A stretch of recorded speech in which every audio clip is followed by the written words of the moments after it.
अस्सलाम वालेकुम वीवर्स, कैसे हो आप। मैं हूं वजी और आप देख रहे हैं वजी का किचन। आज हम आपके साथ जो रेसिपी शेयर करेंगे वो है फ्रूट चाट।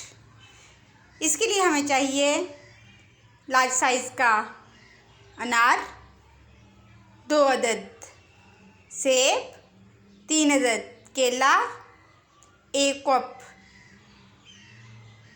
अंगूर, काली मिर्च, चीनी, क्रीम और नमक।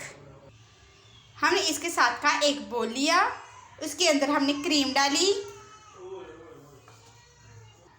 हमने इसमें डाली क्रीम में डाली 1/2 टीस्पून काली मिर्च,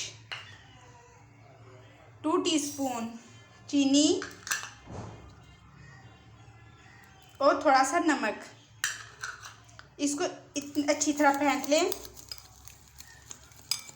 इतना फेंटें कि इसके अंदर चीनी मिक्स हो जाए। 1/2 टीस्पून चाट मसाला, इसको मिक्स कर लें। और अब इसमें डालेंगे सेब,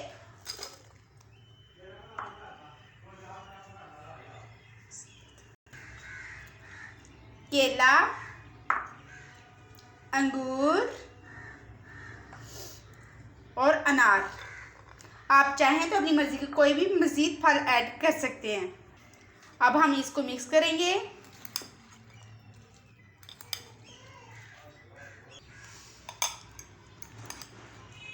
हमने फ्रूट चाट मिक्स कर ली है।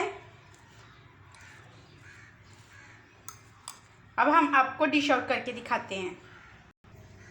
हमारी फ्रूट चाट तैयार है। अगर आपको हमारी ये वीडियो पसंद आई हो तो प्लीज़ लाइक, शेयर और सब्सक्राइब ज़रूर करें। अल्लाह हाफिज़।